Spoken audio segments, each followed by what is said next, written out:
दिसंबर 13, 2024 में हमने एक इम्पीचमेंट मोशन दायर किया था चेयरमैन राज्यसभा को। उसमें 55 मेंबर्स ऑफ पार्लियामेंट राज्यसभा के उनके हस्ताक्षर हैं। अब लगभग 6 महीने हो गए और आज तक चेयरमैन साहब ने कुछ आगे कदम नहीं बढ़ाया। मैं पूछना चाहता हूं कि जो संवैधानिक पद पे बैठे हैं उनका यही कर्तव्य है कि सिग्नेचर है या नहीं। तो इस बात को क्या 6 महीने लगने चाहिए?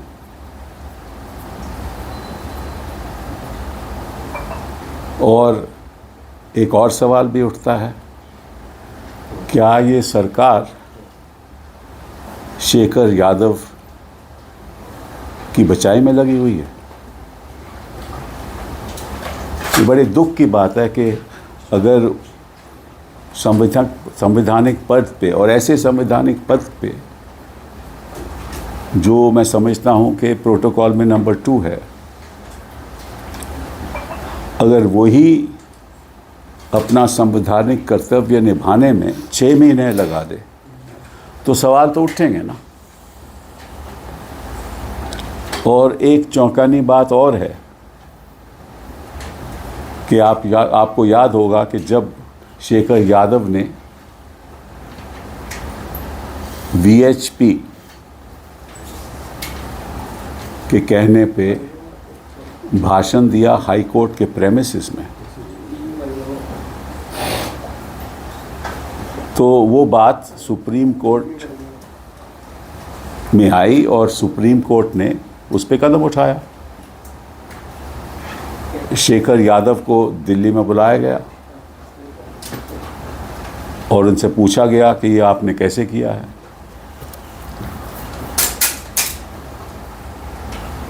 और उसके बाद चीफ जस्टिस इलाहाबाद से रिपोर्ट भी मंगवाई गई और चीफ जस्टिस इलाहाबाद ने सुना है कि रिपोर्ट नेगेटिव दी। और इस बीच चेयरमैन साहब ने 13 फरवरी 2025 को एक बयान दिया जिसमें उन्होंने कहा कि ये बात संवैधानिक तरीके से इसको देखा जाए और पार्लियामेंट में ऐसी संस्था है जो इसको आगे ले जा सकती है, इसलिए कोई इन हाउस प्रोसीजर नहीं होना चाहिए। और ये बात उन्होंने मार्च 2025 में सेक्रेटेरिएट जनरल के द्वारा एक चिट्ठी भेजी चीफ जस्टिस ऑफ इंडिया को और वहाँ कहा गया कि आप इसमें आगे की कार्रवाई नहीं करिए। क्यों नहीं करिए? क्योंकि उन्होंने कहा है कि जो इम्पीचमेंट मोशन है वो एक संवैधानिक प्रतिक्रिया के साथ उसके आगे बढ़ाया जाएगा और इसमें सुप्रीम कोर्ट को अपनी कार्रवाई पर रोक लगानी चाहिए। अब मुझे ये समझ नहीं है कि किस आधार पे ये बात हुई। पहला सवाल तो ये उठता है कि क्या सरकार को ऐसी और क्या चेयरमैन साहब को ऐसी चिट्ठी चीफ जस्टिस ऑफ इंडिया को लिखी जानी चाहिए? जो इन हाउस प्रोसीजर है वो सुप्रीम कोर्ट का अपना प्रोसीजर है, उसका इम्पीचमेंट मोशन से कोई ताल्लुक नहीं। अभी तो इम्पीचमेंट मोशन एडमिट भी नहीं हुआ, अभी तो दस्तखत की जानकारी चल रही है। 6 महीने हो गए, तो जब इम्पीचमेंट मोशन एडमिट ही नहीं हुआ तो उसका क्या ताल्लुक है इन हाउस प्रोसीजर के साथ? और अगर एडमिट हो भी जाता तो फिर भी उसका क्या ताल्लुक है? ये इन हाउस प्रोसीजर किस लिए बना था? इन हाउस प्रोसीजर इसलिए बना था कि अगर ऐसी कोई बात सुप्रीम कोर्ट के चीफ जस्टिस को पता चले कि कोई ऐसा जज है उच्च न्यायालय का जो अपना संवैधानिक कर्तव्य नहीं निभा रहा, तो निश्चित रूप से उसके खिलाफ कोई ना कोई कार्रवाई होनी चाहिए, पर पहले जांच होनी चाहिए। पहले ये पता लगना चाहिए कि क्या जो उसने किया है उसमें कोई तथ्य है या नहीं। इसमें तो कोई शेखर यादव ने जो बयान दिया उसमें तो कोई दो राय है नहीं, वो तो बयान सबके सामने है, सुप्रीम कोर्ट के सामने है। उन्होंने इनकार भी नहीं किया कि उन्होंने कैसा बयान दिया है, नहीं दिया, इस बात का उन्होंने इनकार नहीं किया। तो इसमें कार्रवाई की क्या ज़रूरत है? सुप्रीम कोर्ट को यही तय करना था कि या ये जो शेखर यादव जी ने ऐसा बयान दिया है जो हमारे हिसाब से टोटली कम्युनल बयान है, क्या उसको देना चाहिए या नहीं, और ऐसी पब्लिक स्टेटमेंट करनी चाहिए या नहीं, यही तय करना था। और तय करने के बाद क्या ऐसा जज अपने जज होते हुए अपने उस कुर्सी पे उसको बैठना चाहिए या नहीं, यही तय करना था ना। और इम्पीचमेंट मोशन अगर एडमिट होता है तो निश्चित रूप से वो कार्रवाई अलग है, वो तो संवैधानिक कार्रवाई है, उसका कोई ताल्लुक नहीं इन हाउस प्रोसीजर के साथ। और अगर इन हाउस प्रोसीजर सरकार को पसंद नहीं है तो फिर उसकी भी एक अलग तरीका है उसको रद्द करने का। और सबसे चुकन्नी बात यह है कि चेयरमैन साहब ने ये कहा कि ये जो इन हाउस प्रोसीजर की बात है ये हमें पब्लिक डोमेन से पता चली, ये भी उन्होंने कहा। तो अगर पब्लिक डोमेन से पता चली और आपने चिट्ठी लिख दी तो फिर हम सवाल ये उठाते हैं कि जो पब्लिक डोमेन में यशवंत वर्मा के खिलाफ इन हाउस इंक्वायरी हो रही थी, आपने चिट्ठी क्यों नहीं लिखी?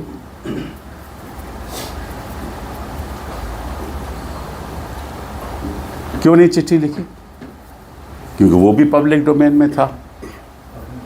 तो क्या ये सरकार शेखर यादव को बचाना चाहती है? ऐसे तो हमें लगता है कि बचाना चाहती है। और इसीलिए जो दस्तखत हैं उसकी जानकारी पूरी नहीं हो रही। और क्योंकि शेखर यादव 2026 में रिटायर हो जाएंगे तो ये मामला आगे बढ़ता जाएगा, और जब तक वो रिटायर होने वाले होंगे तब तय होगा क्या करना क्या नहीं, ताकि वही वक्त ही नहीं रहेगा। और मैं आज आपसे कहता हूँ कि 55 दस्तखत है ना, तो दो बातें होंगी, या तो इन पे कोई कार्रवाई नहीं होगी ताकि ये मामला यहीं फंसा रहे, या 6-7 दस्तखतों को कहेंगे ये सही दस्तखत नहीं है ताकि वो मोशन रिजेक्ट हो जाए, ताकि हम सुप्रीम कोर्ट जाएं, उस पर वक्त लगे, ताकि शेखर यादव रिटायर हो जाए। तो तीसरी बात तो होगी नहीं। तो मुझे नहीं मालूम। और फिर यही लोग कहते हैं, और देखिए आपको याद होगा कि जब गवर्नर साहब एक स्टेट के, एक प्रदेश के बिल नहीं पारित कर रहे थे, तो यही चेयरमैन साहब ने कहा था कि सुप्रीम कोर्ट का कोई हक नहीं है संवैधानिक कि वो तय करे कि कितने महीनों में इसका फैसला होना चाहिए, ये कहा था ना। और फिर उसके बाद जब ये जजमेंट आई तो निश्चित रूप से एक रेफरेंस भी आ गया सुप्रीम कोर्ट में इसी बात को सामने रखते हुए। तो यही बात आज भी हो रही है कि कोई कोर्ट चेयरमैन साहब को ये नहीं कह सकता कि आप कितने दिनों में, कितने महीनों में और कितने सालों में आप फैसला करोगे, क्योंकि ये तो उनका हक है और संविधान में तो लिखित नहीं है कि कितने महीनों में फैसला होगा। तो ये दो तरफिया जो बातें हो रही हैं कि यशवंत वर्मा के केस में आप कहते हो कि साहब पब्लिक डोमेन में है, आप चिट्ठी नहीं लिखते, लेकिन शेखर यादव के केस में चिट्ठी लिखते हो। So this is according to me very unfortunate, and in fact it smacks of discrimination. For if it is your case that having found out in the public domain that an in-house procedure was going on, and therefore since a petition was pending before you for impeachment, the Secretary General of the Rajya Sabha decided to write and inform the Chief Justice of India that that motion is pending and therefore you shouldn't go forward with your in-house procedure. Whereas we all know that the in-house procedure has nothing to do with the impeachment motion, and that impeachment motion has not even been admitted so far.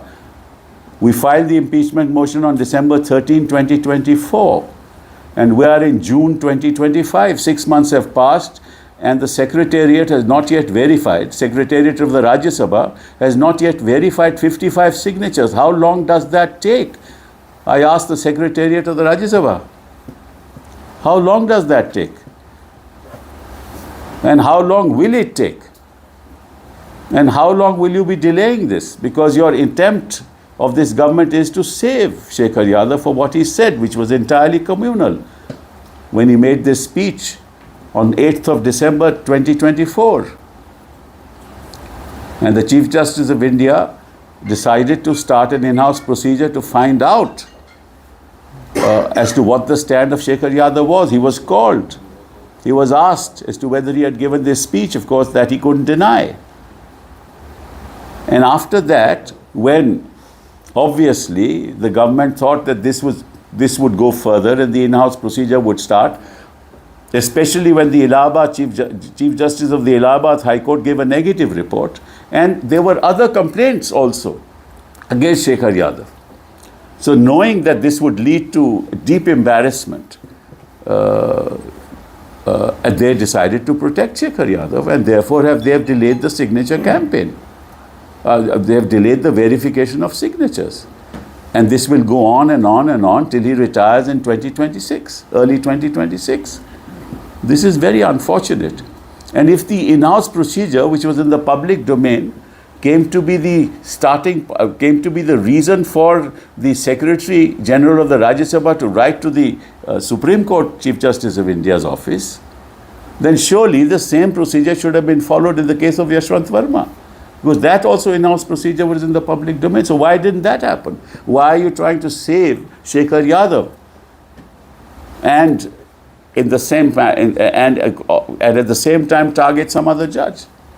So you should deal with two people equally without discrimination. And this is most unfortunate. This is one part. The second part, which is even more important. The law minister has been making statements to the effect that, and this is what I have read in newspapers, that he has been reaching out to other political parties to take support, to take the impeachment motion forward. There is no impeachment motion yet, in any case, because 50 members of Rajya Sabha and 100 members of Lok Sabha, neither of them have signed any motion for impeachment. But obviously the government is sending feelers to the opposition parties that they should come together and move against the judge. Whether they move against the judge or don't move against the judge is a separate issue altogether. But the fact of the matter is that I have learnt that they are saying that we do not want to refer this matter under the Judges Inquiry Act, and we want to remove the judge on the basis of the in-house report that has been forwarded to the President of India. And I warn this government that if they try that, it will be entirely unconstitutional.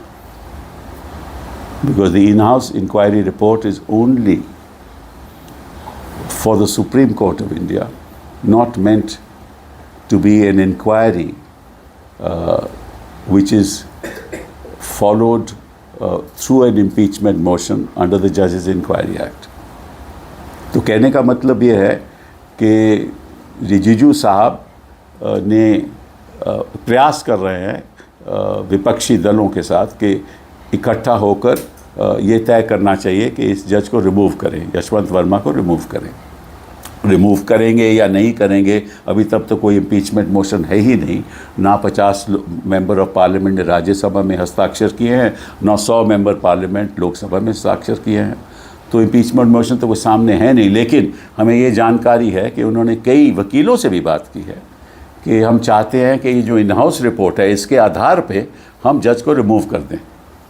मुझे नहीं मालूम कि वकीलों ने क्या उनको राय दी है, ये तो मैं जानता नहीं हूँ, लेकिन अगर ये ऐसा करेंगे तो निश्चित रूप से हम विरोध करेंगे।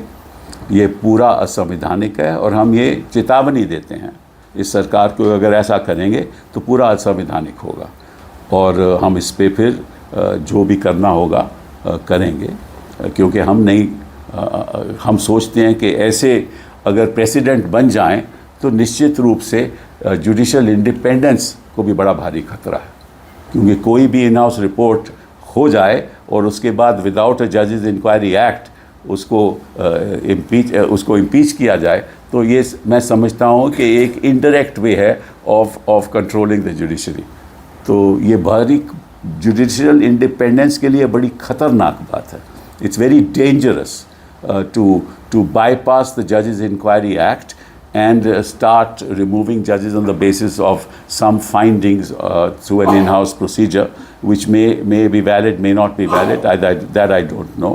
But if such a procedure is followed, it will be extremely dangerous for upholding the independence of the judiciary, because it will be an indirect way of subverting the law and removing a judge on the basis of some in-house inquiry. So these are very, very serious issues which I wanted to, through you, convey to the people of this country. And जो जानकारी है वो जनता को पता लगनी चाहिए कि किस तरह से जो बड़े बड़े लोग बड़े बड़े पदों पे बैठे हैं वो अपना कर्तव्य ज़रा आहिस्ता से निभा रहे हैं, इतना ही कह सकता हूँ।